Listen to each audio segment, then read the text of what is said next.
The commission resumes. Colonel, you're still under oath. Mr. Semenya, you want to move on to your next point? Thank you, Chair. We had just finished, Colonel, dealing with the 1430. After the JOCOM concluded, you'd see that at the top of the page 52, paragraph 7.29. Are you there? Yes, I'm there.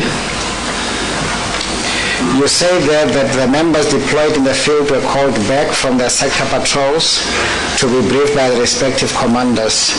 The reorganizing of the field deployment took place at the rear staging area under the control of Brigadier Khaled. That's correct. You continue to say at about 1600 hours, the Phase 1 deployment departed from the rear staging area at the JOC and took their positions at the fort holding area, with the monitoring and negotiation group moving forward to occupy the ground to the east of the Kopi, between the closest targets being the NUM offices, police station, Vanderkop hostels, and the Safety Hospital, and to this area became the neutral area for the police, you say? That's correct. And then you pose the NIU to protect 3 key points to the east of that strikers. Is that right? Major General Annandale posted them, to my knowledge. It wasn't part of the planning I had, but I know that was done. It was an input from somebody else. It wasn't part of what I had suggested. And you say at the top of page 53, with the knowledge of the destruction of property and through gaining more history of weather attacks which had happened over the weekend, you started to map the facilities which had been targeted around the mine. That's correct. And this means that you had specific points that you thought would be negative attraction points, correct? Yes, I first started mapping what had already been attacked, and on the Wednesday, when Mr. Dirk Boertes was introduced to us, I sat with him and we mapped what were possible points that could be considered targets if destruction of property was to continue. Yes. And it was around that time that you are now told, or information is placed before you, that there is a smaller militant group who were tightly packed together and marching up and down in front of the police monitoring line, chanting and waving weapons. Yes, that was after the Phase 1 deployment was in place, and that was the feedback that was coming through on the radio into the JOC. You've gone on to talk about something that happened on the Wednesday, but what you're now describing took place on the Tuesday afternoon. Yes. Yes. It is on that Tuesday when you get information regarding a worker who has been fatally wounded. Yes, initially the media were reporting, and as far as I know, to our media liaison officer, that a body had been discovered, and we heard that the media had found the location, but the police were still trying to find the location. And the police helicopter started the search. And as far as I know, the body was located somewhere mid-afternoon to the south of Kopi 1, about 100 meters to the south of Kopi 1. And it was your information that the police took care of that problem and addressed that crime scene, is that right? Yes, to my understanding and listening to the radio in the JOC, the police units deployed actually moved out and went to deal with that crime scene. After the initial information coming through about them attempting the dialogue with the strikers at that time. Yes. It was so to say that one of the last acts of the day, if I can put it that way, that was being talked about over the radio. Yes. And until the 16th, there were no incidents of violence reported to the JOC. Until the events of the 16th. This was the last violence. To my knowledge, that was the last violence that I was aware of, yes, until the 16th.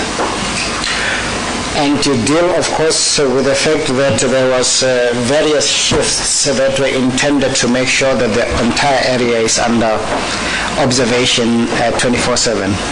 Yes, there was obviously the day shift, which was working according to the strategy, and then there was the night shift, who had their own strategy that they were providing a police presence in the area through the normal patrols. And also feeding in information which they thought relevant in relation to the happenings of the day. That's correct. It is at that point that you are advised about a group of people performing what appeared to be rituals of some kind. Yeah, that information came through on the radio when the police deployed into the phase 1. On arrival, you could hear that they were talking about men that were unclothed and seemed to be rushing to get dressed. Yes. But if I'm... No, it may be hindsight, so I don't want to maybe, but I know that the helicopter had also picked up these things were going on. The information coming through, though, as well, was that the negotiations with the strikers are going well. That's what you receive from the jock where you were. When the the police members returned for the evening debrief, I recall Colonel McIntosh in being allowed to give what he'd been doing, etc., saying that they had made contact and they'd undertaken to meet the next morning. And he said that it seemed to have gone well and that they were looking forward to meeting the next morning with the strikers to continue with dialogue. Yes. And we know that the idea of encircling a small group was aborted once you did not have enough resources. Correct? Yes, if it's the initial plan... That's the Tuesday morning. Yeah, the Tuesday morning plan, which I had reserved for a possible tactical option for Wednesday morning, in light of the negotiators coming back and saying that it is going well and it seems that there is a possibility to resolve this through dialogue. Obviously, I didn't, at that stage, want to interfere with saying we need to go to the tactical option now, knowing that the next morning the dialogue would continue again between the police and the strikers. So the idea was not to proceed with that plan either on the Wednesday? No, the decision was taken that they continue with the phase 1. Yes. And to say against paragraph 7.37, after the evening JOCO meeting, Major General Annandale asked you to have the planning presentation ready to peruse the next morning before the 6 o'clock JOCO meeting. Yes, in essence it was just be ready to brief again. We were aware that forces from around the country may still be incoming and would still need to be briefed on what the operational strategy was. And before that, JOCOM, now this is the Wednesday, the 15th of August, you recall considering the tactical options in more detail after understanding the situation better from the information gained through the police deployment on Tuesday. Yes. You are now aware of a smaller militant group of strikers and that the negotiations were going to continue, meaning the strikers would be present in a larger group as witnessed during the phase 1 deployment the previous day. Yes. Your analysis, therefore, you realized the need for a second forward holding area. And why was that? It makes, as for the same reason we had forward holding area 1, which became forward holding area 1, the initial only one, was to have a reserve force there in case of the mobilization of the group. During the course of the Tuesday, in mapping where the incidents had happened, and I'd seen that some of those things had gone on towards the western side of Marikana. And we didn't have any show of force or reserve force towards the west. And my concern was that if a group of 3,000 stood up to march, that they could, in essence, move to the road and block the police, and we would have a very far distance to have to get around them to move, to beat them to any mine infrastructure. Thus the suggestion that we create a second forward holding area to the west for that very reason. And to describe that in paragraph 8.2, with one correction though, the third sentence should read, while seeking more information on the situation, you had during the Tuesday. That's correct. As opposed to during the day. Yeah. Been made aware of the event at the K4 shaft on the previous Sunday night and the location of the shaft to the west of the copy. Is that right? That's correct. You then continue to say at around 5:45 you met with Major General Annandale and brought him up to speed about the need to create another forward holding area. That's correct. To which he agreed. That's right. It is at 6 o'clock at the JOCOM when General Annandale, again as routine would have it, presided over the proceedings there. That's correct.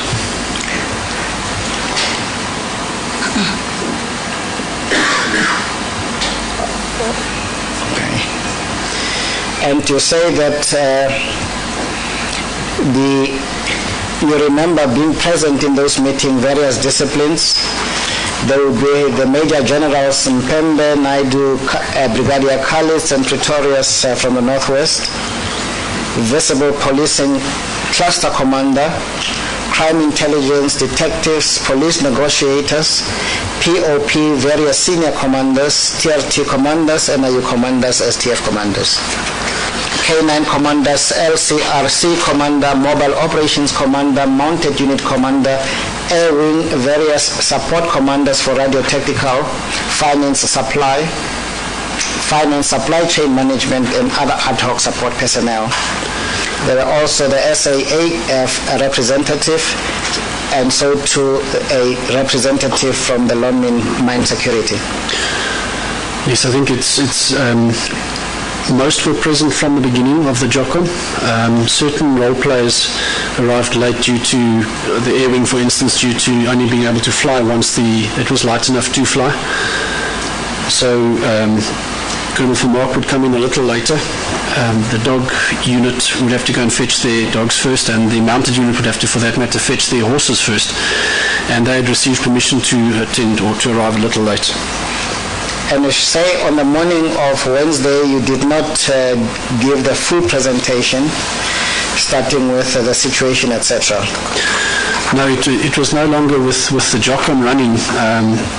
The basic layout would be to assess who had arrived, and General Annandale would basically do a roll call, and every commander present would explain who he was, what unit he represented, and how many assets he had brought with him, and this would be tabulated for the day on a flip chart.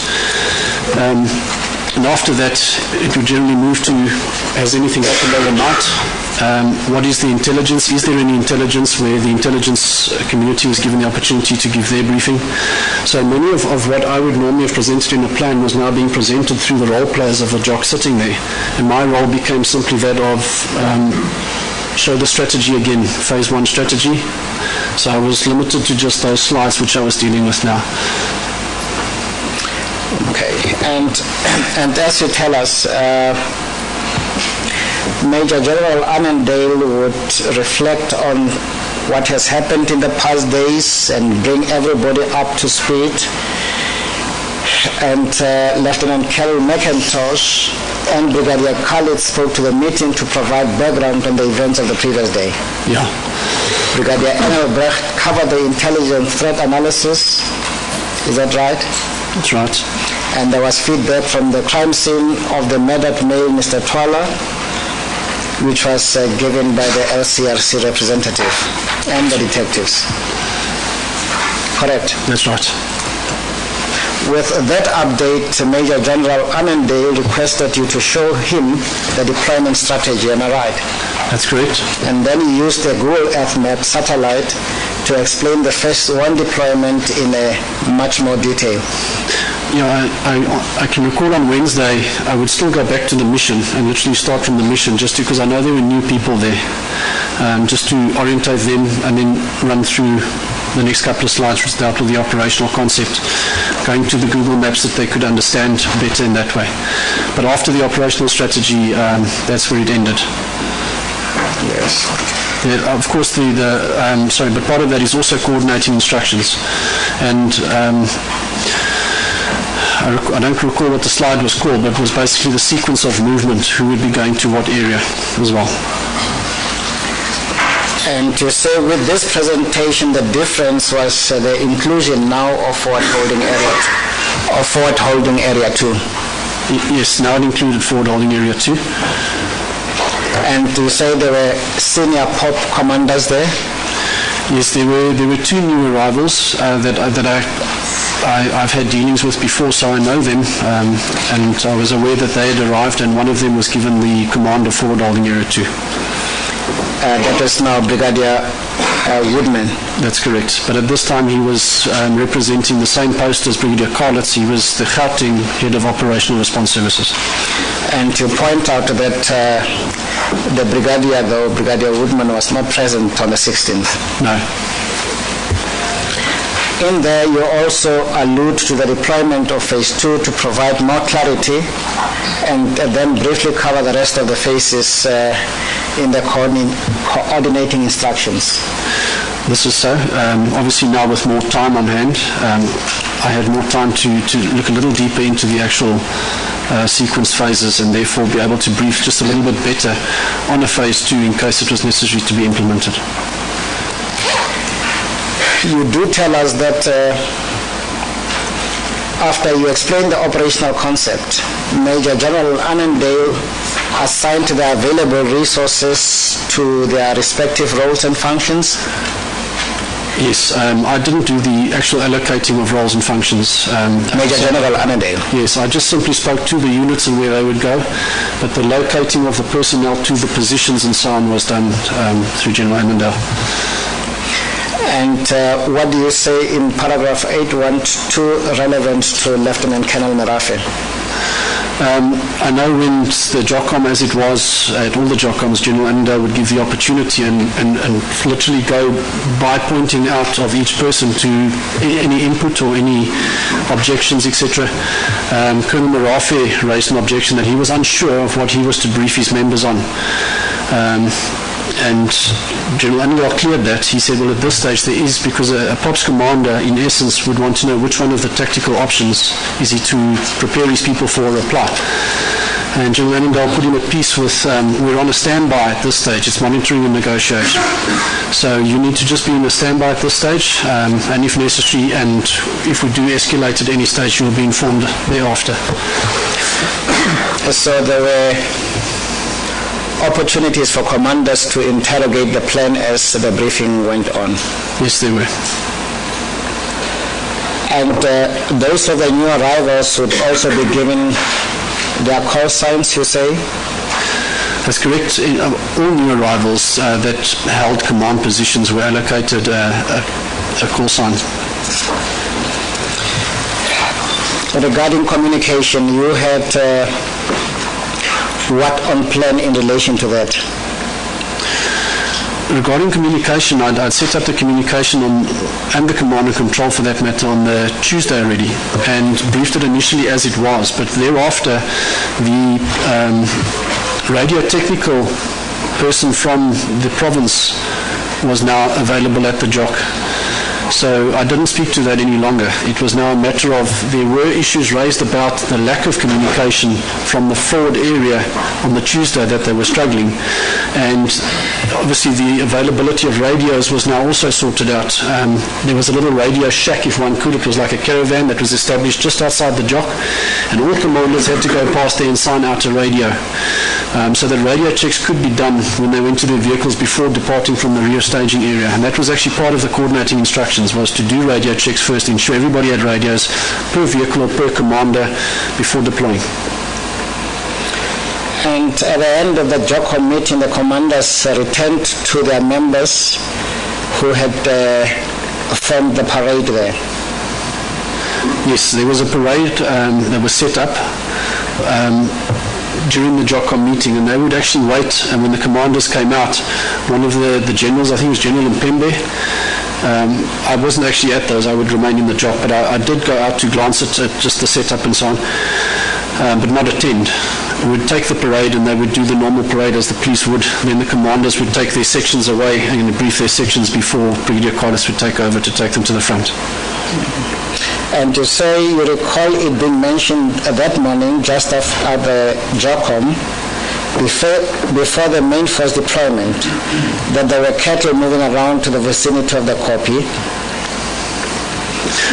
Yes, that was something that triggered a memory not too long ago that somebody mentioned, and in just trying to clarify that, it was mentioned to me by another colleague that they think it was the observation post. But we definitely heard inside the jock that there are cattle around the kopjes. And that tied in with something that the helicopter was reporting at the time, that the people seemed to be more spread out than normal. They weren't just on the kopjes, they were around the grass areas as well, and they were seated. And we actually wondered at that time whether there wasn't a leak in our intelligence or our information inside the jock that was getting back out to the miners, and that they knew that there was a possible strategy of encirclement at some stage. And I remember this pertinently because we thought that they would use the cattle to rush them maybe at the barbed wire or the razor wire and then follow out afterwards, or just sitting so broadened that we wouldn't be able to actually encircle them, for that matter. But at that stage, stage 3 or phase 3 was not in consideration even. It was still just the initial plan, although it had the naming of encirclement, but it was never intended anyway to try to encircle 3,000 people. Yes. And to say after the benefit of that information, you began to consider an alternative plan to the current opportunistic encircling concept. Yes, in the discussions which arose from the General Annandale actually called a small little informal meeting around the Jockom table.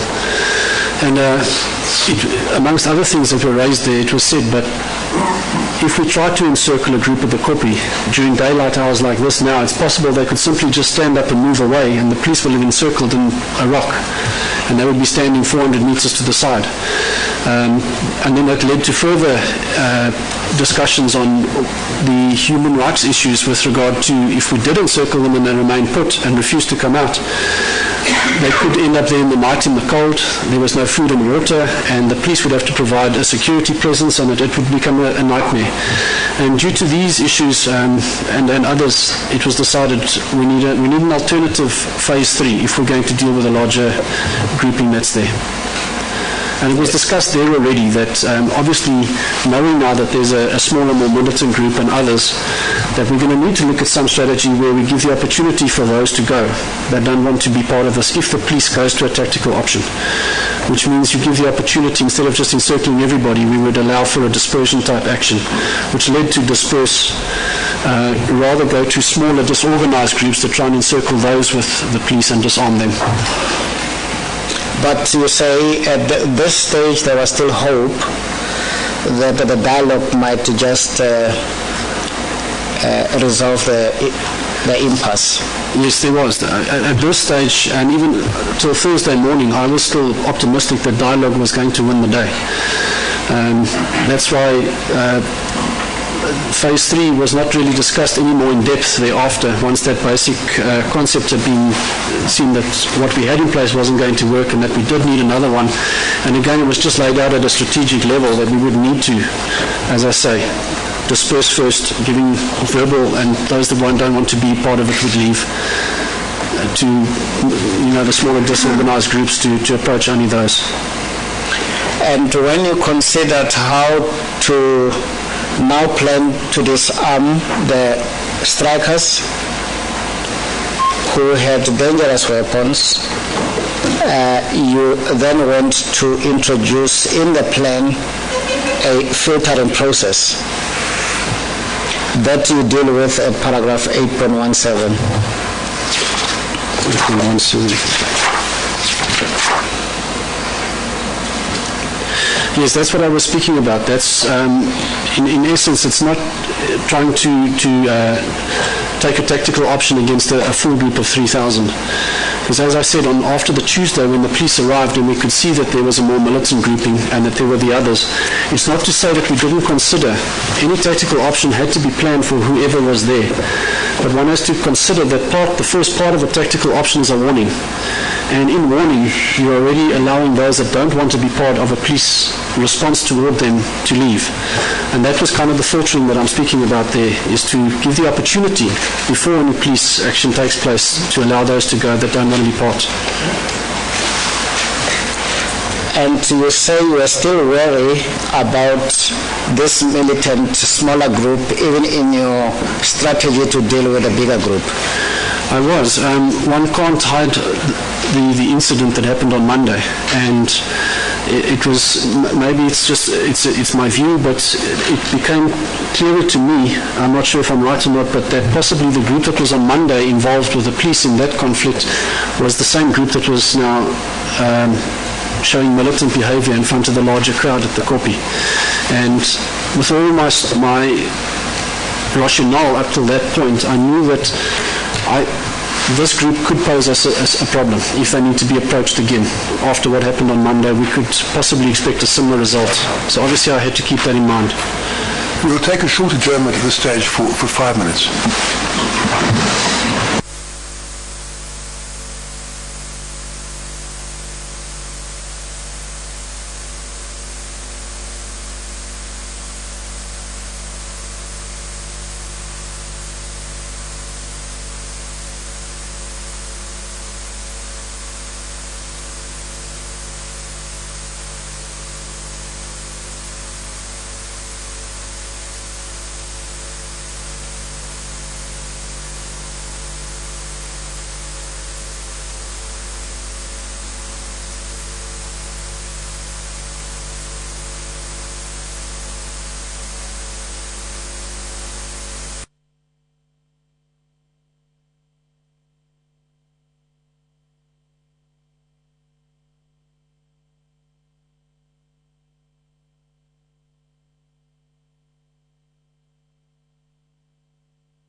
The commission resumes. Colonel, you're still under oath.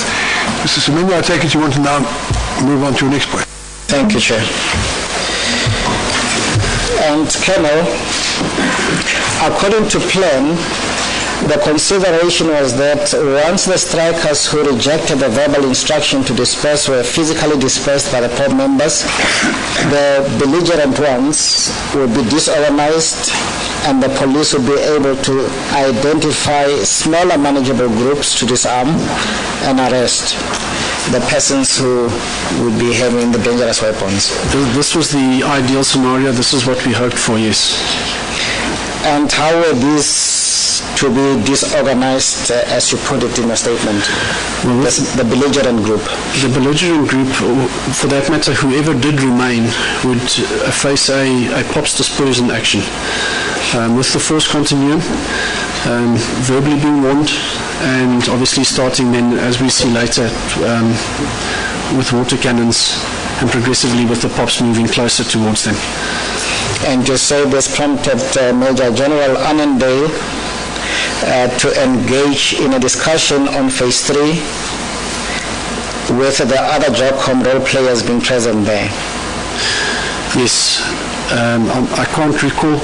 There were yes, it wasn't a formalized meeting, but the JOCOM role players that needed to be present in any way in the JOC were also present during that. And you say you clarified certain finer points concerning the deployment of phase 2. At the same time, obviously, as was my task, I'm there to strategize, to continue assess, and to see how we can better as we go along. I looked at bringing in what we call the immediate reaction areas for the specialized forces to move towards during the phase 2 now, so they could again be closer to the front line in case their expertise were needed. And this is the STF as well as the NIU. That's correct. You wanted them to be able to respond as speedily as circumstances required. That's correct. And the helicopter, the Oryx, what was the plan there? Well, during phase 2, during phase 1, the Oryx was predominantly static on the ground, but in phase 2, being a show of force, it was ideal to have it airborne, so that with the Oryx seen in the air, it again gives a show of force and a dissuasion towards the strikers for any violent action. Yes. And you tell us that your discussion with General Annandale this time has resulted in you abandoning entirely the encirclement strategy. It was at this time because as we moved on, part of the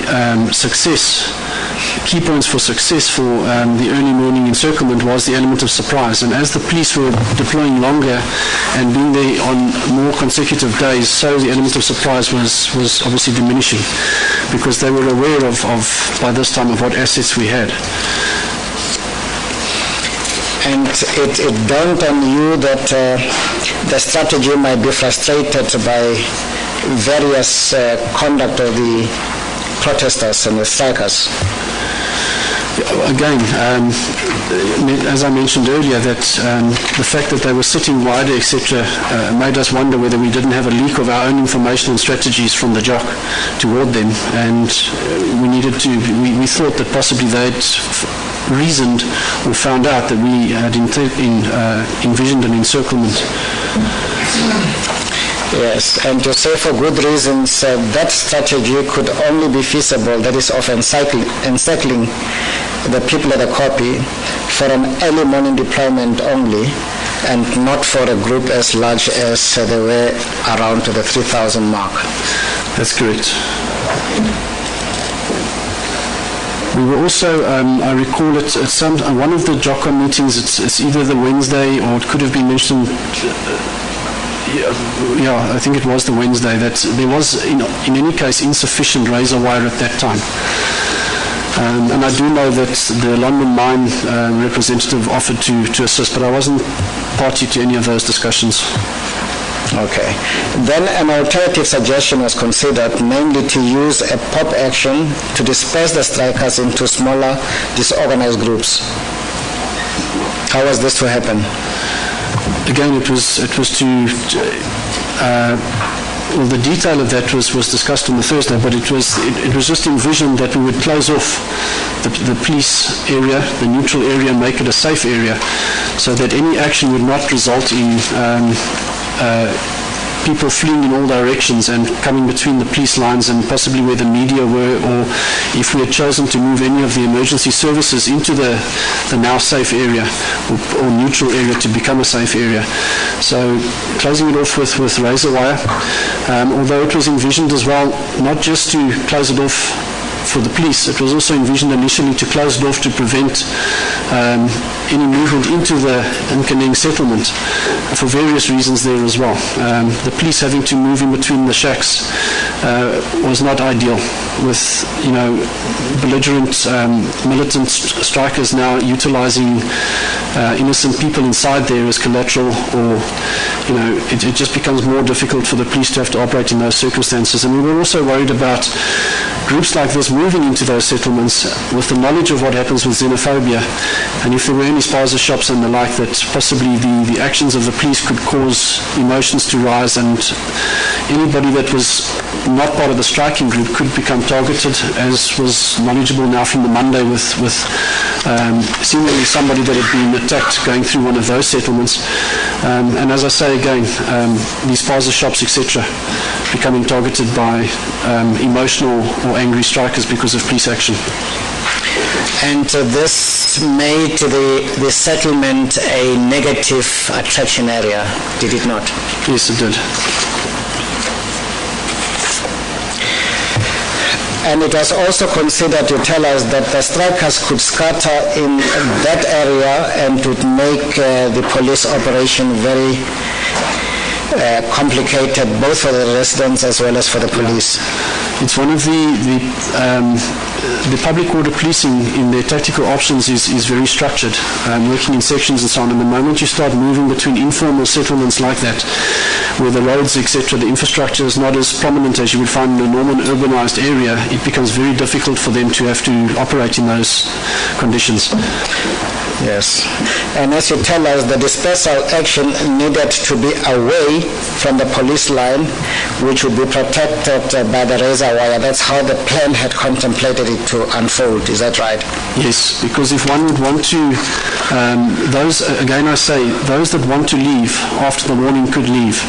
Those that remained would need to be dispersed. And part of the dispersion was therefore then to push them into an open area where there was no infrastructure, so that in line with what our strategic guidelines were to disarm, we would be able to approach groups that were maybe trying to regroup and go up to those, isolate them, and disarm the belligerent protesters within that group, smaller groups.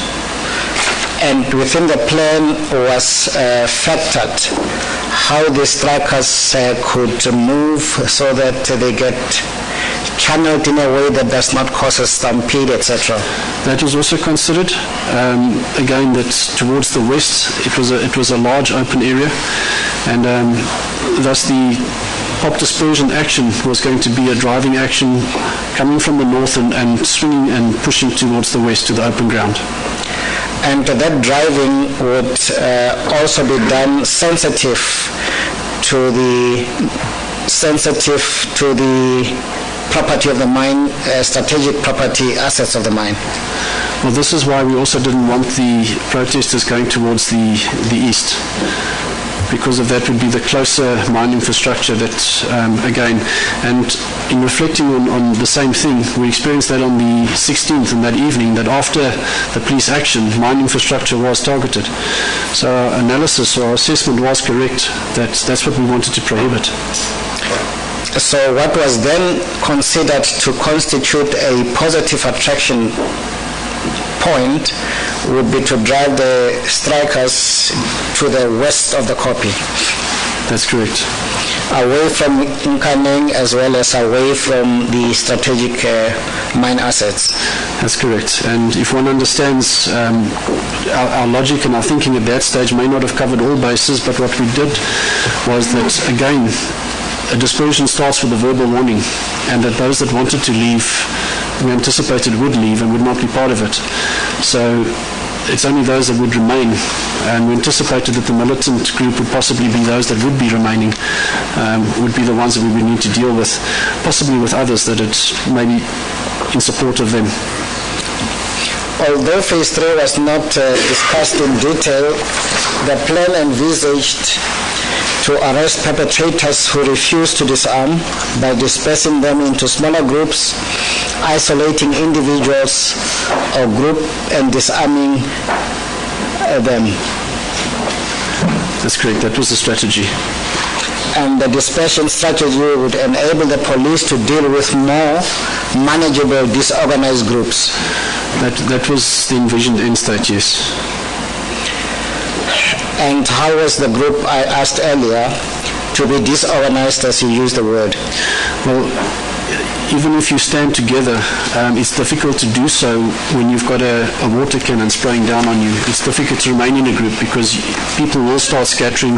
The force of the water will assist in the scattering of people, although it doesn't cause serious damage or harm to the human being,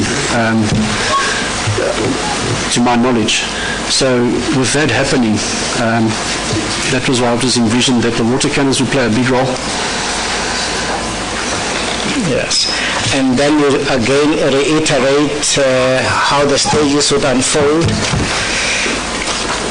At paragraph 8.29, you say, after discussion on phase 2 and 3, as was your role, you started to reason the finer points of the phases. You consider the risks and the risk mitigating options with their force continuum, in as much as should a POP tactical action be necessary, it would need to include the tactical units in a secondary phase. What do you mean by secondary phase? Obviously, in a dispersal action, I had to anticipate again what the militant group may do. And there were three options in my view. One, they may start approaching the public order policing line once the public order policing line tried the dispersal action. Two, that they were going to possibly move up onto the koppies, which I thought was what was more than likely going to happen. They would hide between the rocks of koppies 2 and 1, so that the water cannons or the pop dispersal line had no effect on them.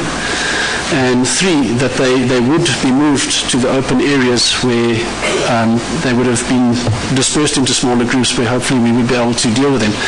But to deal with the second issue where they went to the higher ground, that was where the tactical forces would be lined up behind the public order dispersion line. And obviously, because it's a close quarter environment, it's moving on rocks, between rocks, on trees. It's not somewhere where the POPs can operate optimally, and the POPs members are lesser trained in this type of high-risk arrest. To have these tactical units, therefore, going forward to do the high-risk arrests of belligerent strikers. Yes. And during the course of the day, you had the assistance of Mr. Derek Waters. That's correct. And you say you expanded the Google map to reflect the mine infrastructure, which could become targets of the unrest. Is that right? That's right. It was late Wednesday afternoon when Major General Annandale asked you to arrange a security detail with transport for the NUM and the AMCU presidents who will be going to the Kopi to address the strikers. That's correct. I was asked to put together a small strategy just to get them there and to keep them safe, which entailed the Special Task Force escorting them there in separate vehicles, having a Nyala from the front return to where the TRT were positioned, and then take the groupings forward one at a time to address the strikers inside the Nyala. That is the plan that you put in place for the interface with the strikers. Yes. And the presidents of both NUM and AMCU. Correct? Correct. You got later feedback that evening was that the strikers had shunned the president of NUM and more accepted the AMCU president in their encounters. Yes, that was the feedback in the JOC that evening. And that night there was, as you tell us, discussion of the way forward, and that there had been a commitment, so to speak, about the laying down of the weapons. I was in that JOCOM. It was said that by 9 o'clock the next day that the strikers had undertaken to lay down their weapons. You say, though, that struck you as a little strange, and why is that? I've had dealings before where we've had to operate in areas which are extremely rural, and I know where, and not just in those environments but others too, but I know that normally traditional weapons are very personalized towards the men with their culture, and to attempt to take them away, etc., can excite or promote emotional responses which are uncalled for. And to me, it didn't sound right that they would undertake to come to the koppie to lay down their weapons. If they were going to come to the koppie, they would come unarmed and rather leave the weapons at their place of residence, for that matter. So I was suspicious about what I was hearing. Okay. And in the debriefing of that evening, there was also information that the strikers would want to be left alone on the koppie overnight. Is that correct? Yes, we were asked to leave them alone, that they wanted to consult amongst each other to determine their way forward. And of course the arrangement was that nothing would be done that evening to them. Yes, that the closest that the police would come to the koppie would be to Forward Holding Area 1. The idea was to give that conflict-free resolution of the problem a chance. Yes. But you still felt that you needed to be vigilant regarding a possibility that the miners do not, the strikers do not disarm as was promised. Yes. One has to cover all options. And that is the optimistic side as well as the pessimistic side of what could occur. And then on Thursday morning at 6 o'clock, JOCOM reconvened, you say, on page 73. Is that right? Yes. How long would JOCOM meetings last, more or less? Some mornings, I think the average would be about almost 2 hours. Some mornings I think we sat for 2.5 hours. And you say, as usual, Major General Annandale opened the JOCOM meeting, conducted a roll call to ascertain what resources were available. A situation report was given. Is that right? That's correct. The crime intelligence representative reported that the situation was tense and that some strikers had already arrived at the koppie with arms. Is that right? That's correct. General Annandale then spoke to phase 2 and 3 deployment concepts briefly before requesting you to give the deployment overview. That's correct. Did you give the overview? Yes, I did. What I'd learned from the Wednesday was that speaking to slides that had a lot of writing on them was not fulfilling the role, watching the body language of the audience. And so on Thursday I chose to speak more directly to the pictorial slides, which is specifically the layout on the Google Earth. And this was also given to the commanders that were there. There were handouts given on each day to the commanders of the aerial photography with the grids on it, yes, or the satellite pictures with grids on it. Yes, you also again deal with, during that JOCOM meeting, with greater detail in relation to phase 2. Yes, again it was expanded on because it was phase 1 in essence now ceased. Although to deploy into phase 2 you needed to deploy phase 1 essentially, and all we did was we layered on top of phase 1 the phase 2, which was the inclusion of the razor wire. And essentially, if a phase 2 was called for in the duration of the day because of threat, we would bring forward a lot of reserve forces. It was decided still on that Thursday morning to go forward with a phase 2, place the razor wire, but some of the reserve forces were still remaining at Forward Holding Areas 1 and 2. Again, we were uncertain of the plans or the mobility of what the strikers would do, the movements, yes. Okay. But as you told us earlier, phase 2 also just contemplated the nyalas with the razor wire being pre-positioned but not deployed. That's right. You then cleared with Major General Annandale, that is now Wednesday, the deployment of the STF, the NIU, from the Fort Holding Area 1 to the newly created immediate reaction area that lay south to the power station. Yes, I considered the concept on the Wednesday. I suggested and got the approval for the implementation thereof on the Thursday, and the forces were then tasked accordingly to go to those positions. Okay. Now, of course, we have touched on this about how the plan was contemplated, how the plan was to be implemented, and I now wish to draw your attention to what we have against paragraph 9.5 on page 77.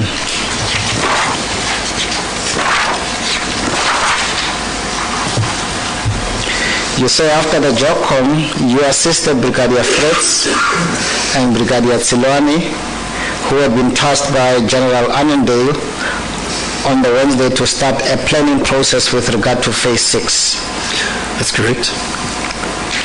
That is now the coordinate search one. That's correct. Why was it done at that time? Well, again, normally it's a detailed plan that needs to be drafted if you're going to do a coordinate search operation of a hostel. The coordinate search operation will be dictated time and place by SAPS, so we should have the ability then to put a more detailed plan in place. So even if the plan was going to be executed at a later time, it still needed to have something that could be accepted and approved before being implemented.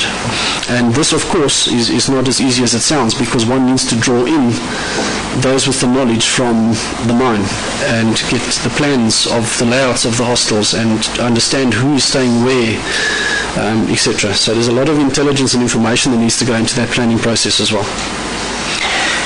But in the interim, that was arranged, and as you call it, the Section 13.7 search warrant was prepared for signing off by the Provincial Commissioner. That's correct. I created a basic slideshow to show the concept of that operation, which would suffice for the Provincial Commissioner, therefore, to give the approval for the Section 13.7. In paragraph 10, you then deal with the AMCO President's transportation. Do you see that? At the bottom of page 77. You say around 12 o'clock you are requested by Major General Annandale to look for a vehicle which could transport AMCO President and his delegation to the Kopi. That's correct. That you did. I looked for a vehicle, and there were vehicles standing there, but they were the Special Task Force vehicles which were utilized on the Wednesday. However, at this stage, the Special Task Force members had all deployed forward. On the Wednesday, we actually had a task force team on standby with the military Oryx helicopter, so the keys for the vehicles were there. On the Thursday, the NIU members had stayed back for the Oryx helicopter should it arrive, and we'd sent the task force forward, so I didn't have access to their keys. And by the time I could try and find a vehicle, Mr. Matunjo had already left on his own. Okay. And you also deal with the report made to you by to the JOC by Captain Adrio. Yes, Captain Adrio reported to the JOC that the attitude of the strikers had changed, and that members of the media just said to him that they were now starting to fear. They could feel there was a different atmosphere, and they were actually fearing for their safety, and had started moving backwards towards the police line. Was the information around this time there at the JOC that the undertaking promise by the strikers to disarm had or had not materialized? Are we talking by the time when you get this information from... Well, by the time Captain Adrio gave his information, the 9 o'clock time period had come and gone, and it was evident now, I think this was late morning, that the Kopi was full again, and those that were there had come with either traditional weapons or with dangerous weapons, sharp-edged dangerous weapons. Okay. And that disarmament did not happen? No. And around 13:30, there is another JOCOM meeting which was called. Correct? Correct. What happened there? I was called by General Annandale. I remember I was just outside the JOCOM at that time and told that we need to come in, that there's a special JOCOM meeting going to take place. It was mainly brigadiers, generals, the JOCOM members that would be there throughout the day. And we were told inside the JOC that the decision had been taken to go towards a phase 3, that we needed to use a police tactical option to resolve the situation because dialogue had failed and that the threat had been escalated from the strikers. Do you recall who would have conveyed the message that the decision had been taken?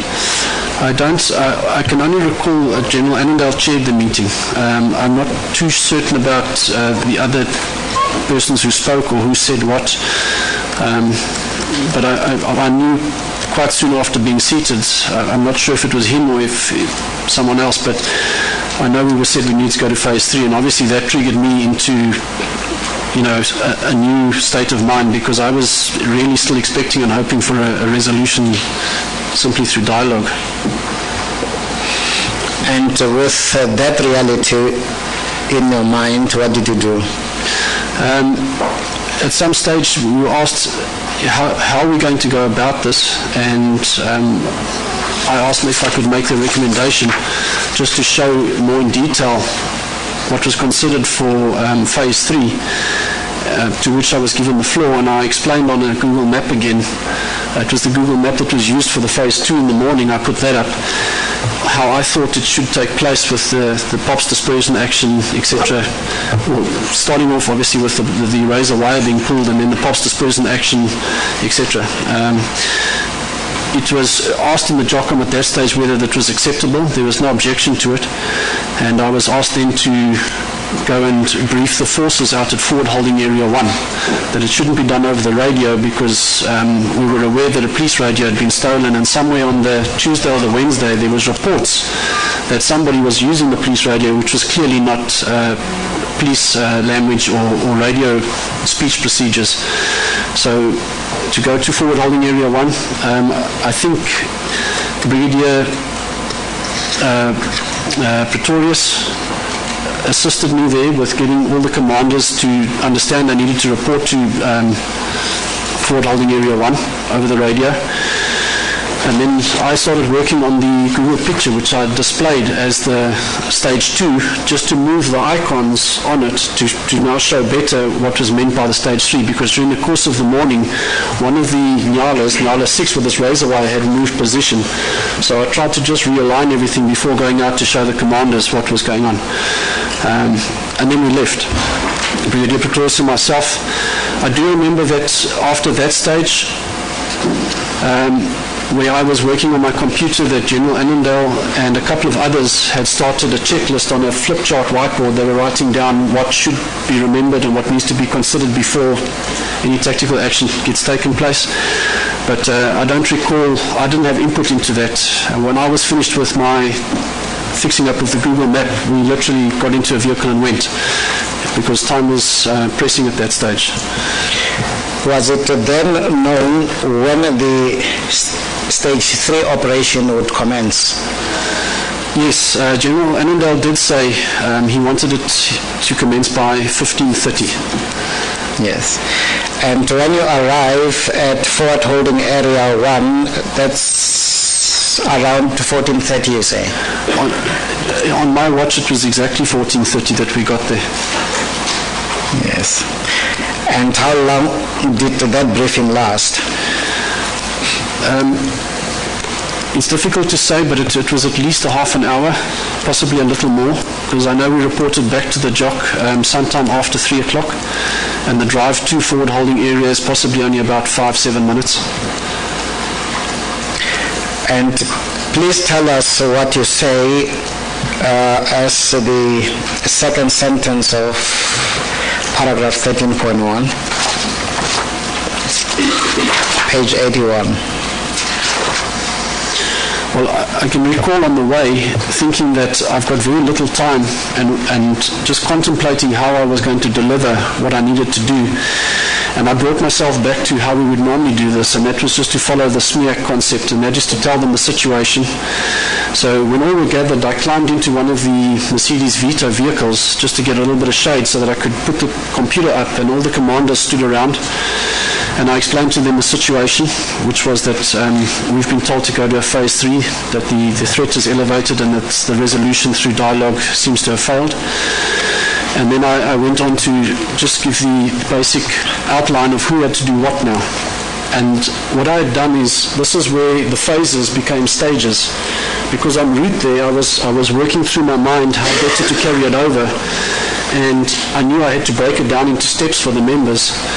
And when you work with phases and you need to elevate, you elevate to stages, which means your old phases will now become stages, and you have a phase within a stage. And that's where initially the first mentioning of stages came into play. So it became stage 3, and I said to them phase 1 would be the deployment of the razor wire as we know it. And after the deployment of the razor wire, I didn't tell Brigadier Carla specifically. I mean, he's a brigadier, he's a well-experienced pops man. It wasn't my place to tell him when to give the warning, but I told him that we needed to go over to the dispersion action, and the way that it would happen was that we would take out the pops members to the northern side of the razor wire, and that they would have to form 3 channels in essence, and the far left flank would move around down the razor wire and then swing to the right and around the bottom of Copy 1. The middle flank would move in the same direction to the south and swing between the 2 copies, and then the right flank would swing towards the right side of Copy 2. And that would be the dispersion action by POPs when they had to physically move. Obviously there would be the force continuum, which I also covered just in principle with them, because it had slightly changed from what one would be used to, because I wanted to keep the difference, the distance between the police and the strikers. In other words, to use water cannons first, if those that haven't dispersed by verbal warning are still there, to utilize that first to try to get them to move, so we didn't have to have people-on-people situations. The public order policing personnel would be outside of their vehicles. They would be positioned between their vehicles, and I mentioned that their vehicles would now be their safe havens, so that they would retreat into them if they were approached by the militant group. But otherwise they would be out, and with water cannons, if that wasn't creating the desired effect, one would go over to tear gas, which would be the next far-reaching, less than lethal choice to cause discomfort to get the strikers to move. Obviously moving closer with a dispersion line, and something that does create a bit of a shock factor is your stun grenades. So when you get closer and within throwing distance, stun grenades could be thrown. And then last resort would have been the use of rubber to try to get the strikers to move. Knowing that the police dispersion line could then swing through if there were strikers that ran onto the high areas or hid between the rocks, that was the tactical response team who would be positioned 100 meters back. And that distance was also important because I didn't want them so close to the public order policing line, so that the strikers, if they did approach the public order policing, would be immediately upon a TRT line. In essence, it would give the TRT time to consider response, to give verbal warning, to utilize stun grenades, to go through their own force continuum before having to deal with whatever was approaching them. But in essence, their job was to sweep through Copy 2, so that they would go between the rocks and find people that were hiding or people that were waiting in possible ambush, and make the necessary arrests or apprehend those people.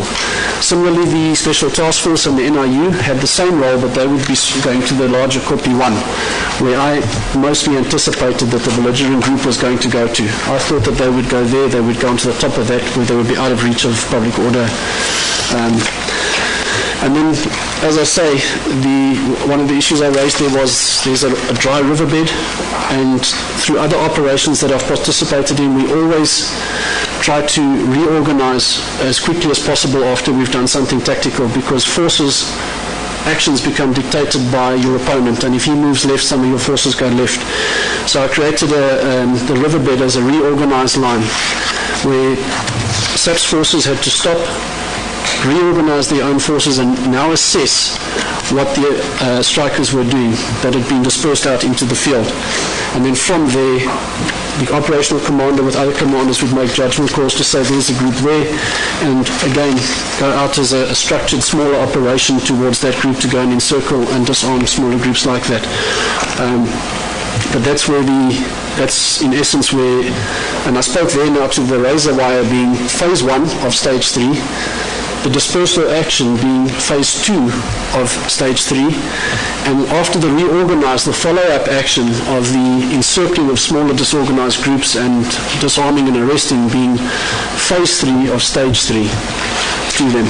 Can I ask you to look at slide 81 of Exhibit L?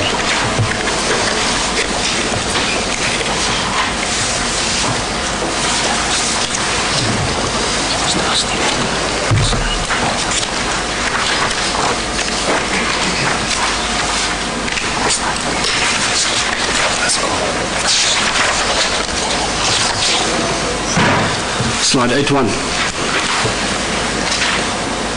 Yes, 81. 81. It's not 81 that. This is what? This is not in the exhibit. This is not in the exhibit. The specific one. Where is it? Are you able to speak relative to what we have at slide 81 there?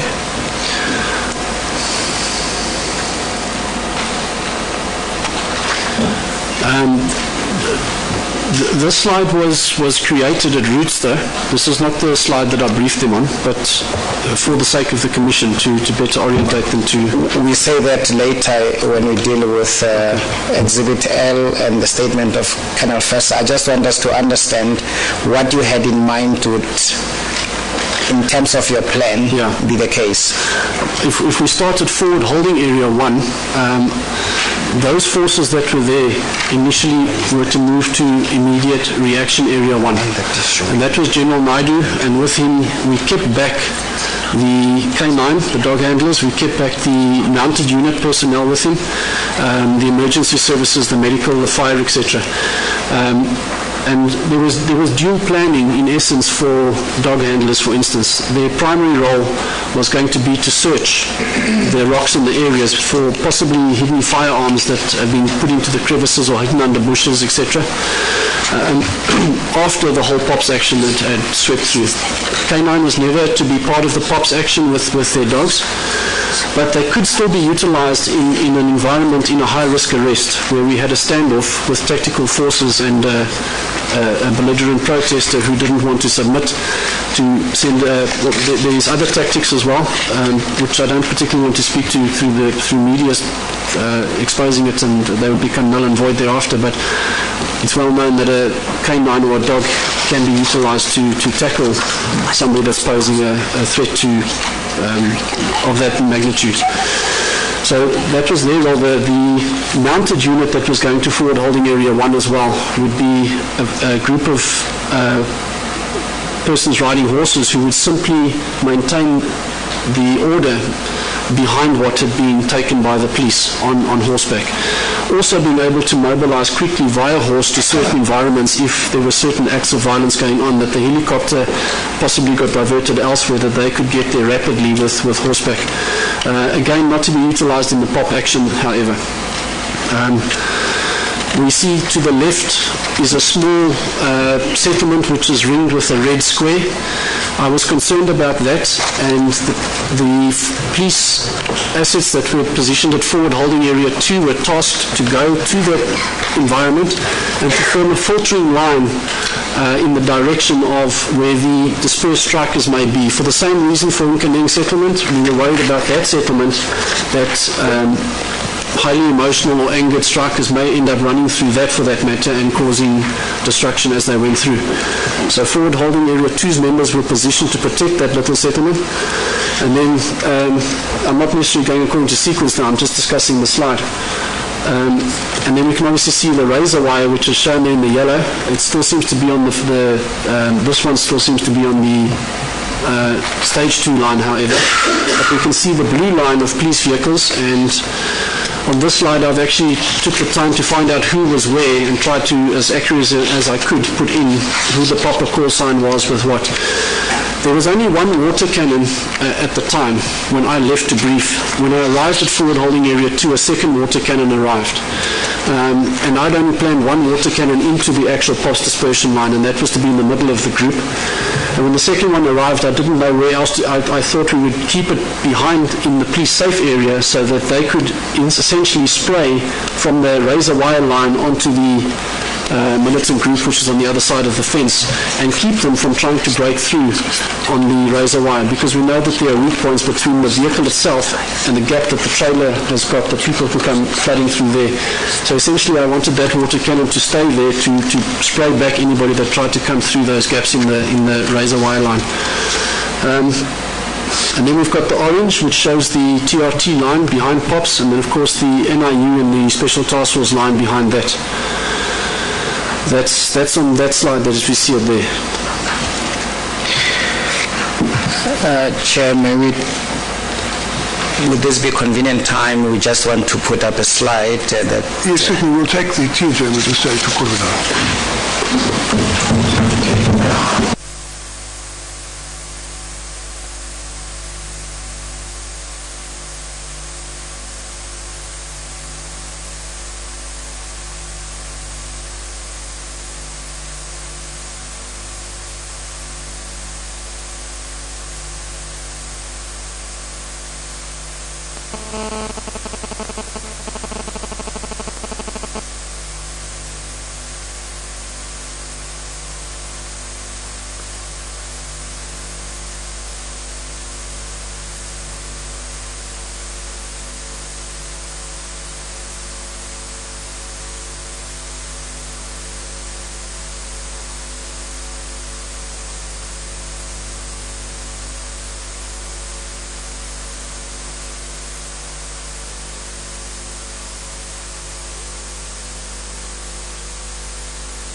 Commissioner Zoon, when we were about to recommence, we received a message asking us to wait for a while until the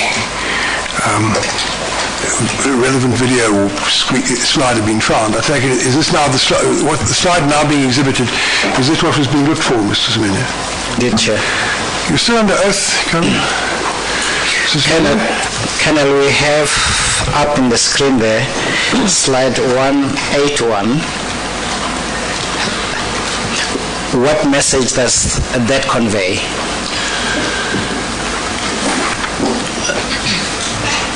What you see on screen is to the best of my recollection, I must state as well, because as I say, that day is what I've shown to the people at Forward Holding Area 1. And to the best of my recollection, it's the same slide as well, or the same Google picture that was then put into a slide. I may be incorrect in that, but this is what I could find, and I know that this comes from that time period. But I know that I did work on the Forward Holding Area 2 slide to better tweak it for the presentation at the front. The inserts that you see in the white blocks and the blue arrows were what I inserted afterwards after briefing the members at the front to more accurately depict the briefing that was given to them. And what you can see there is the red icon vehicles along the orange line, and those are Nyalas 1 to 6, and those Nyalas are the razor wire Nyalas. Now, their duty was to deploy the phase 1 of stage 3, and that was to put the razor wire in place, which would create the safe zone and would assist with channeling the strikers towards the west to the open fields. We used the power station as a natural barrier, the fence line of the power station, to start the razor wire deployment there, so as to again cause the strikers to move towards the open fields to the west. You can see the blue line of vehicles towards the north, and we've got an arrow which has got first line pop pointing towards that, and then we've got the green vehicles with the red sort of policeman icons, and that is showing the TRT, NIU and STF line initially. Although those were briefed to be separate, it's difficult to make all of that happen in a short time period. Google Earth has its own challenges about how close together you can put icons, etc., before they really start overlapping. So it's not in proportion to obviously what has to be shown, but it was the best that could be done.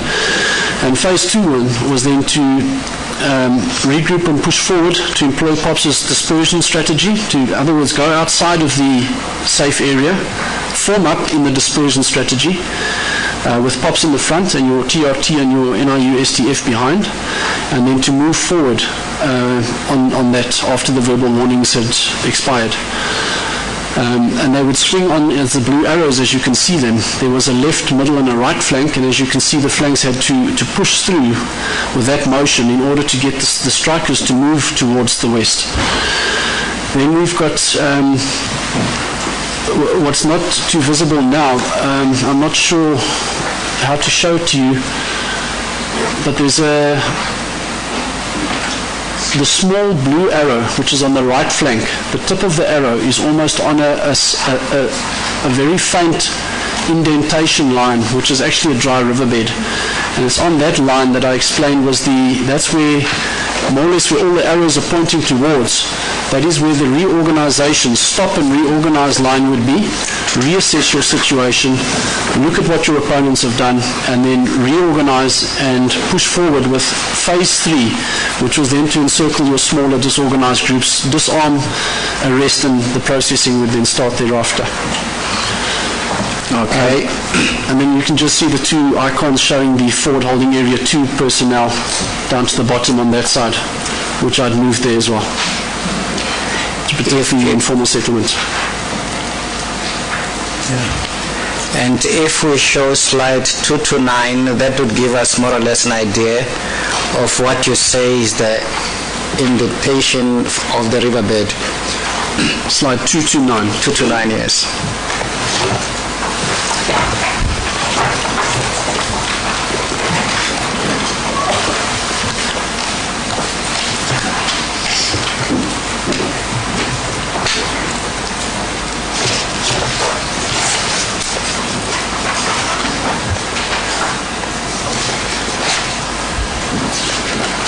Is that the one on the screen? Yes, that's correct.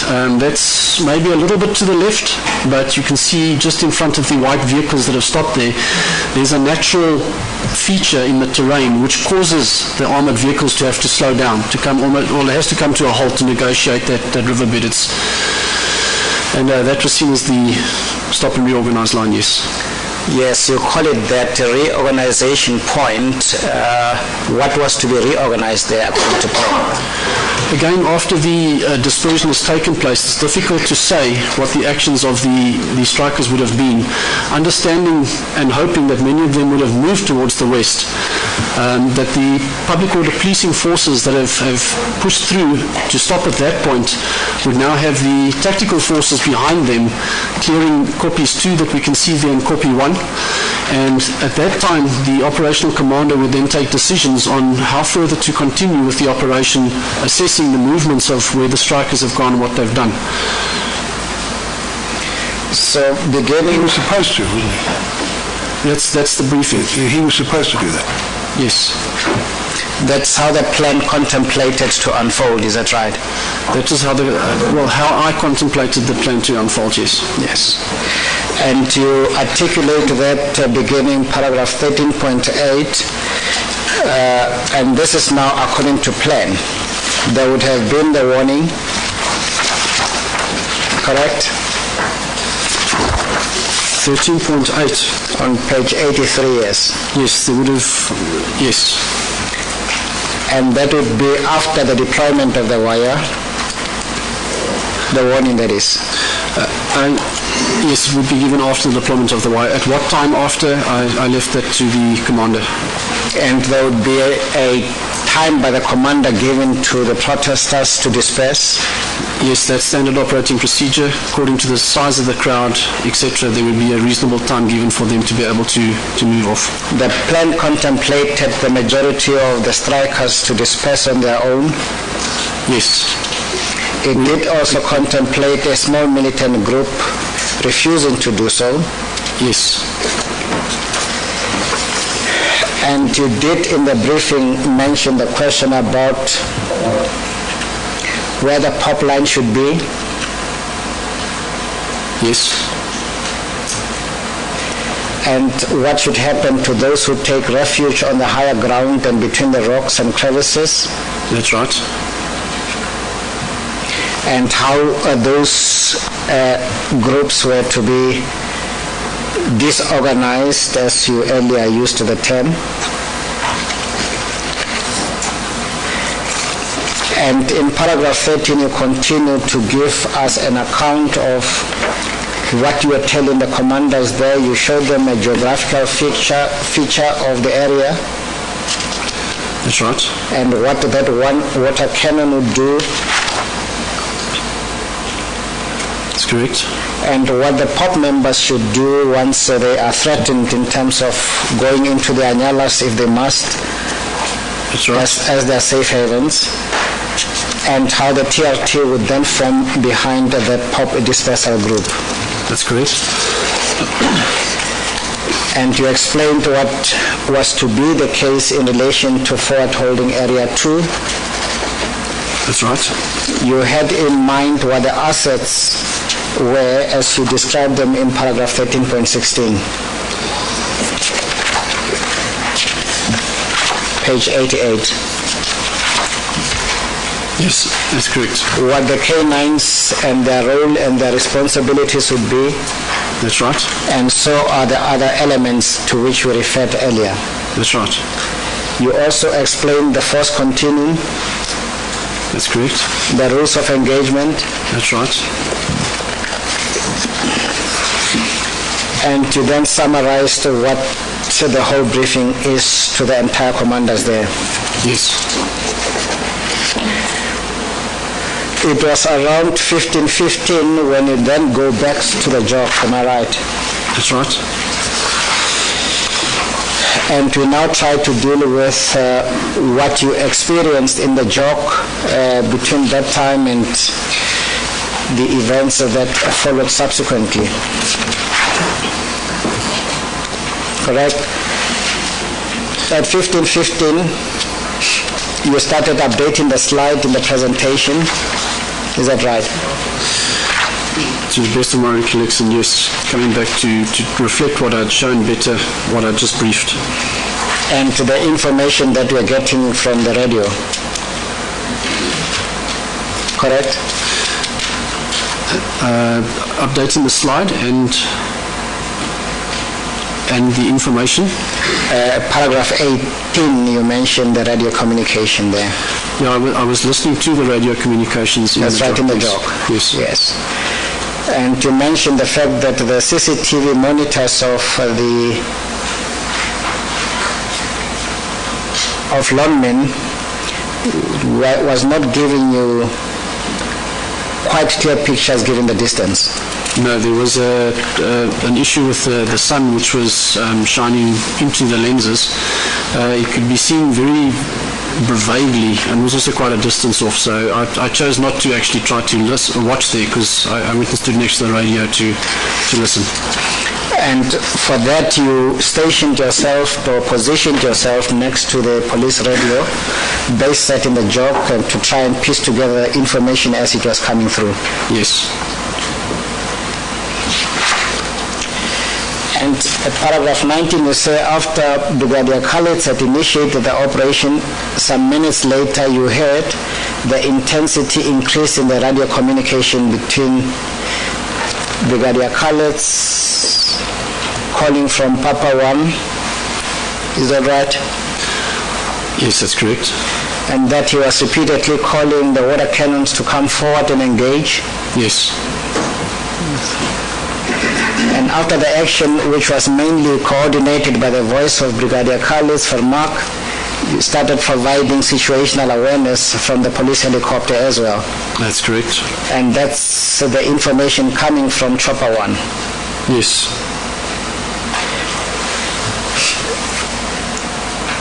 And Lieutenant Colonel Vermaak reports over the radio that you could see persons lying down and counted up to around 20, which you could see from the air. That's correct. This is the information you will receive whilst you are at the job. That's what I heard, yes. And you continue to hear, as you tell us, of reorganization which you presumed was in line with the briefing you had given earlier. Yes. And there is a point at which you hear a voice saying there was a person with a long rifle standing on top of the high rock. That's correct. And you say it sounded like the scenario one, the scenario you had forecast with the protesters taking up position to shoot at the police line. Yes, I anticipated that could be a possibility. That was the mental picture that was created in your mind. Yes. And you had a broadcast on the Protea Coin helicopter video footage, which was the coordination from Lieutenant Colonel Vermaak and Brigadier Khaled also giving instruction over the radio.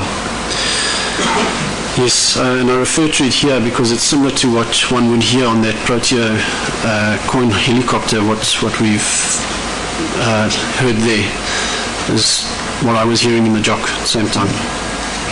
And you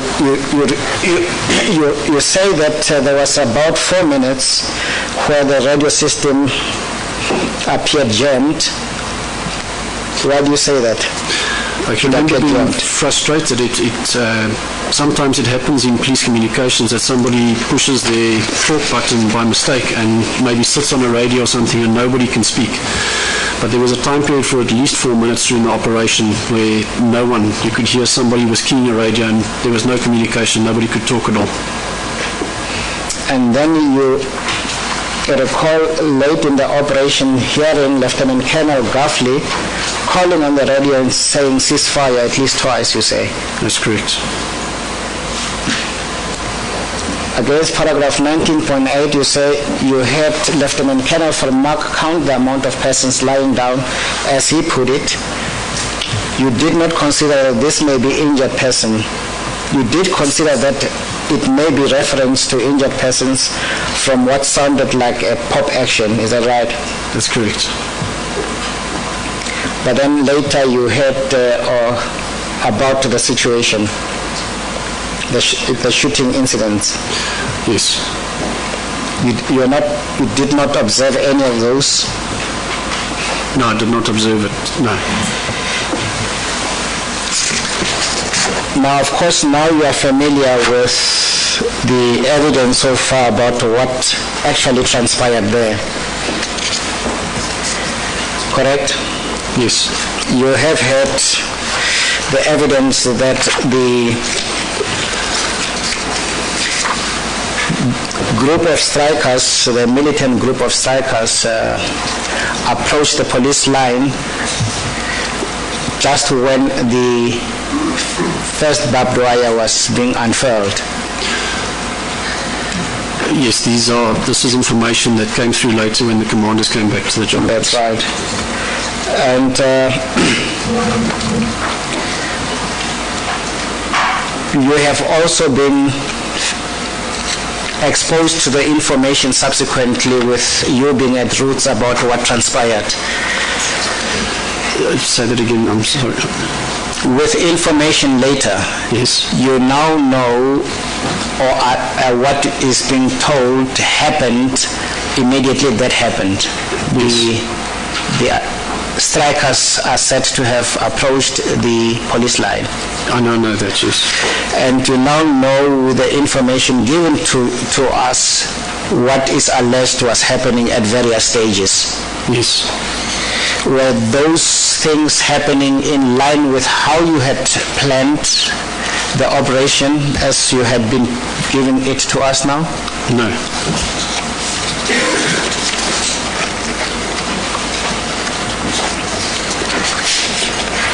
Are you able to speak around to those matters which you did not witness?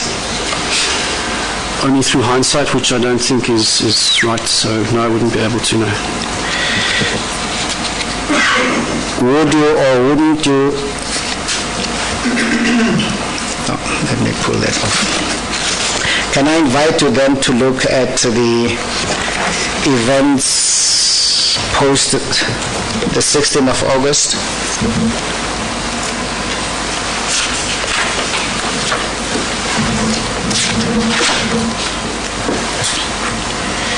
You have it at page 96.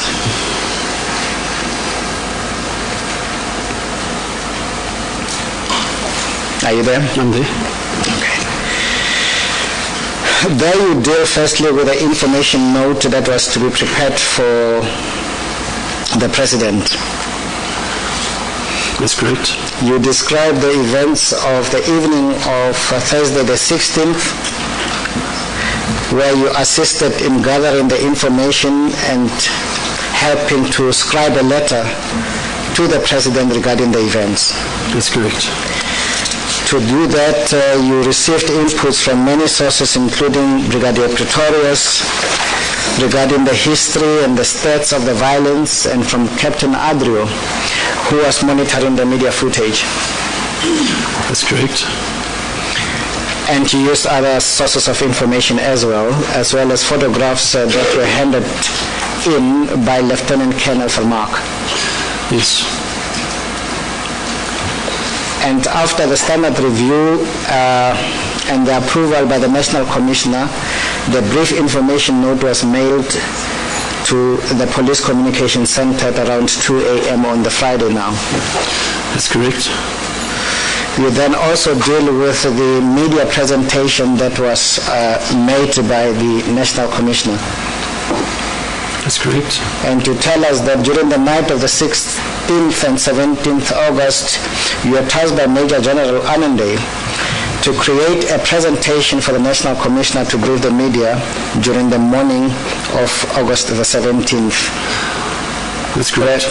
Correct.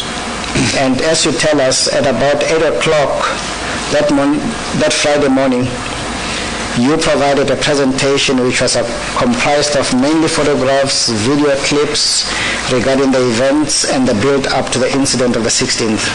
That's correct. The National Commissioner requested that presentation be run for the media later that morning. Is that right? That's correct. And Major General Pembe would then be speaking on the role of the events on the 13th with the video footage as well. That's correct. With the help of IT specialists, that presentation was put together. That's right. And you tell us that Major General Mpembe provided the input on the sections of the video to be included in the clip, and that was done. That's right, to do with the 13th. Yes, and it was the first time you tell us that you were seeing videos when they were made available on the 17th of August for inclusion in the media briefing. That's correct. And it was about 10 or 11 there that morning when you assisted with a presentation where the National Commissioner was giving the media briefing. That's correct. Regarding the presentation to the President, it was days of the 18th and 19th. You are requested to give separate presentation to the President, the visiting appointed interministerial committee. Is that right? That's correct. And the Northwest Provincial Government Portfolio Committee on the events in Marikana. That's correct. The presentation you gave included what you had shown to the media, but included more input with slides representing oral information now. Is that right? That's correct. But before the commissioner was announced, you started updating the planning slideshow for inclusion in these presentations to better reflect what was said on the days before and on the 16th of August, you tell us. That's correct. And you deal then later with the visit to Marikana by Mr. Malema. That's right. And what arrangements were done in relation to that visit, correct? That's correct. But beyond that period, around the 18th and onwards, what was happening in Marikana really was an attempt at maintaining stability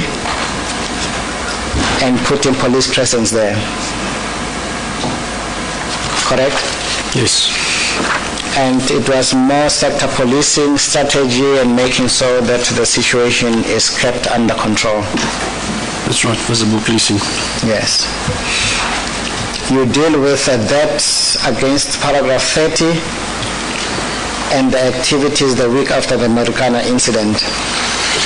That's correct. You were part of what happened at Roots. I was, yes. And you say that after demobilizing from the Marikana on the 24th, you were called to report to Roots, and you were there on 27th August 2012 until the 7th of September. That's correct. Your account of events at Roots was that you were tasked by General Annandale to prepare a presentation on the events at Marikana for the Commission of Inquiry. This is the commission, correct? That's correct.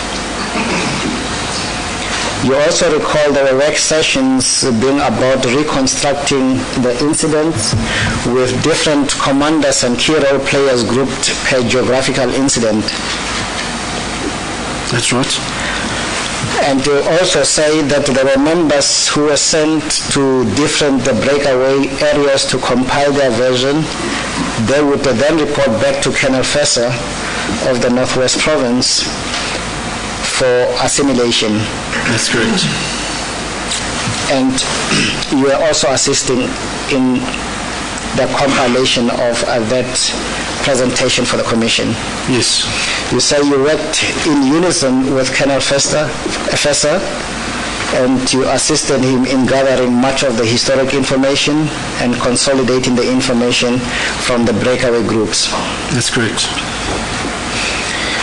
You say the reason for being involved in compiling the presentation for the commission was because you had started drafting a presentation on the Friday 17 with the first audience being the media at the London Game Farm Auditorium. That's correct. On 6 September, you tell us, Colonel, that you and Colonel Fessa presented the police presentation to the National Commissioner. That's correct. You had presented it the day before to members who were at Roots for their comments and inputs. That's correct. And that became, as you call it, the first official draft of the events at Marikana as the police would represent them. Yes, there were, I think, more than one working documents in getting to this end of Roots National Commissioner briefing that could also possibly have been saved, but this was the accepted one at the end of Roots. But there was an enormous amount of material that you were working with, correct? That's correct. And you say due to the volume of information that was available, the photographs, the open source media, video clips, etc., you and Colonel Fessa had to look at all those and to upgrade the presentation as and when this information came to hand. That's correct. There was still information that was coming in after Roots. Thus, we had to continue looking and assessing that information and whether or not it could assist in the presentation to the Commission to better colour in the picture of what happened that day. So there was much of the discretion that you and Colonel Fessa used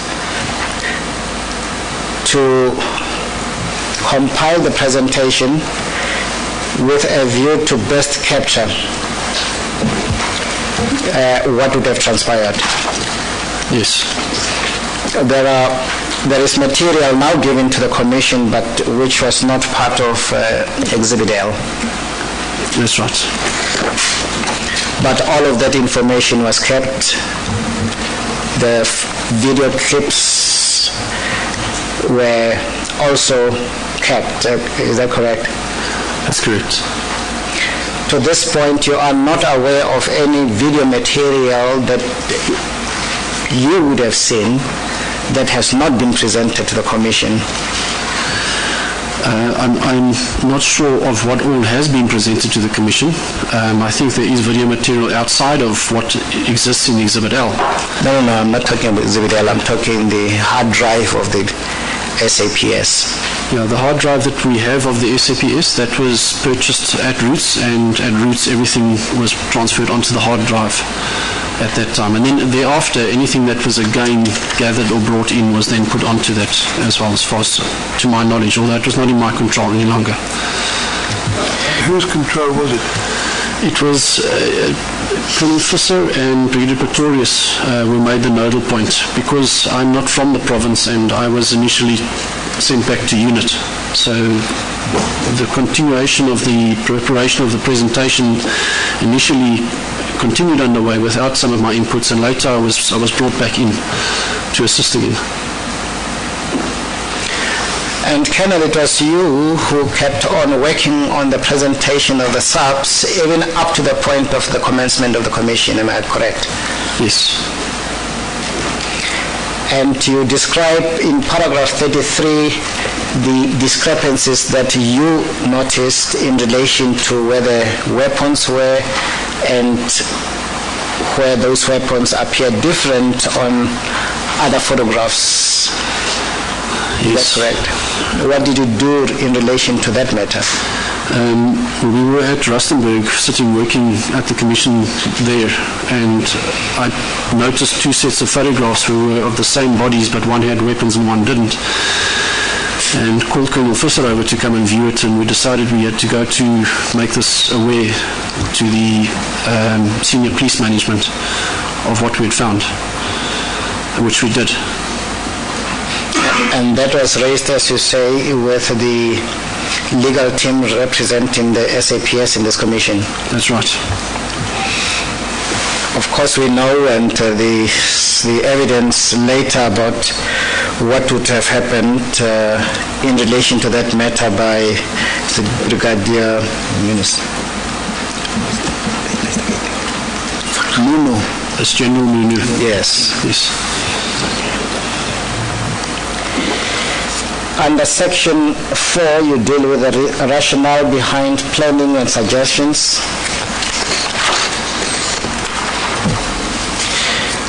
Correct? Correct.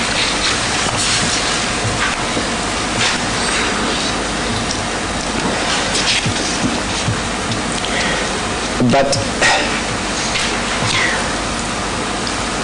there were also some concerns raised during the hearing in this commission relating to the appropriateness or otherwise of having, as it was said, a STF-trained person being the one leading the drawing of the plan. You had that evidence. I've heard that, yes. What do you say was your role in relation to that planning, though? I was not functioning as a trained STF member there.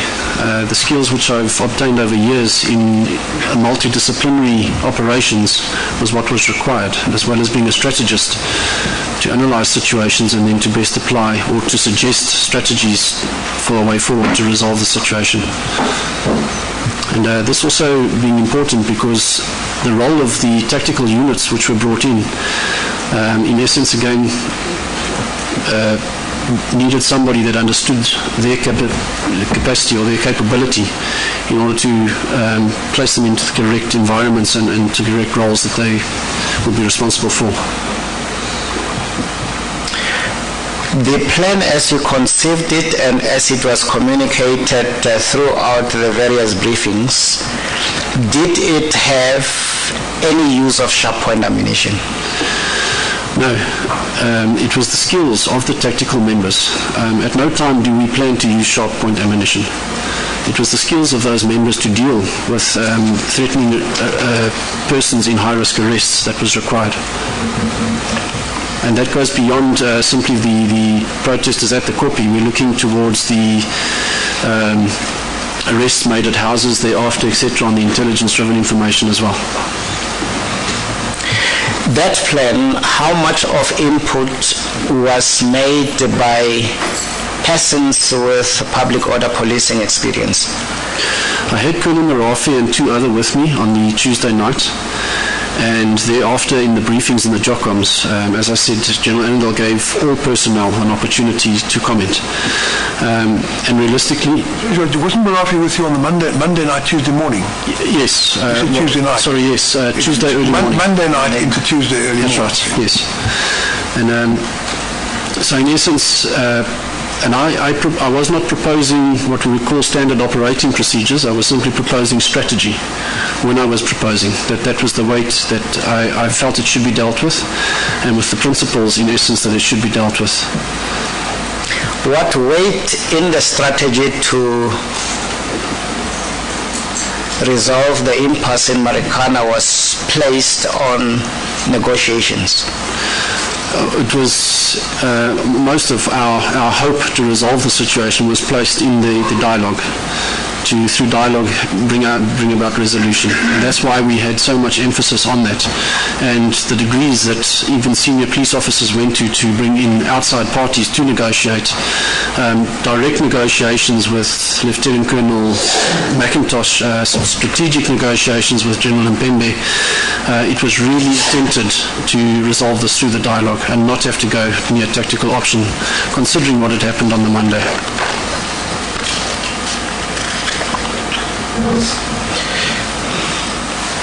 Chair, can I propose we break here? I would be now tidying up what remains. It's a convenient stage for you. You did indicate to me before we started this morning that you thought you would need a day and a bit. Yes, so you've made a lot of progress. So it seems appropriate for us to take the adjournment this day. We're not sitting to hear your evidence tomorrow. We're going to have the postponement application, as you probably heard. So your evidence will stand down while we consider the postponement application. Okay. We will now adjourn until 9 o'clock tomorrow morning.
against Syria.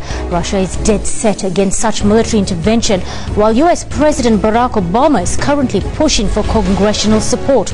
All this and more, but first, of course, the headlines.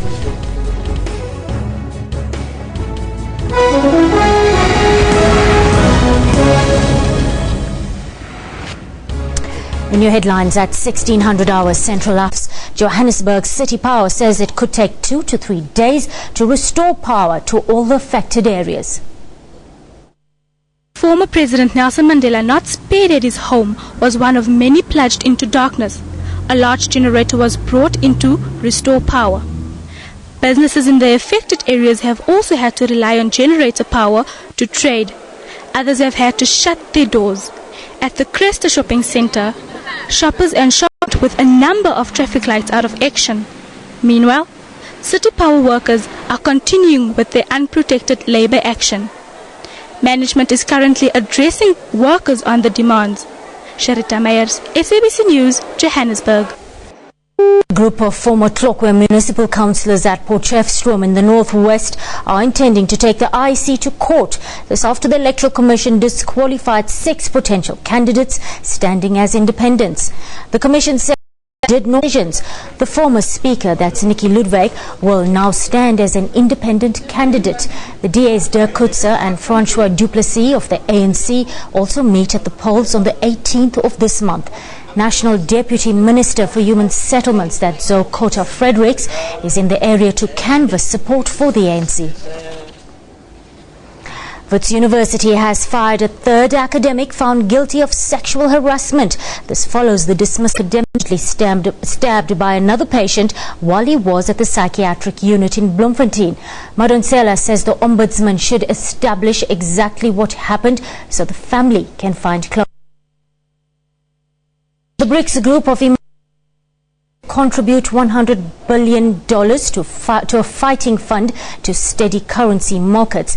A number of emerging market currencies have been destabilized by an expected pullback of U.S. monetary now drive global growth, while emerging countries are at risk of slowing due to tighter U.S. monetary policy.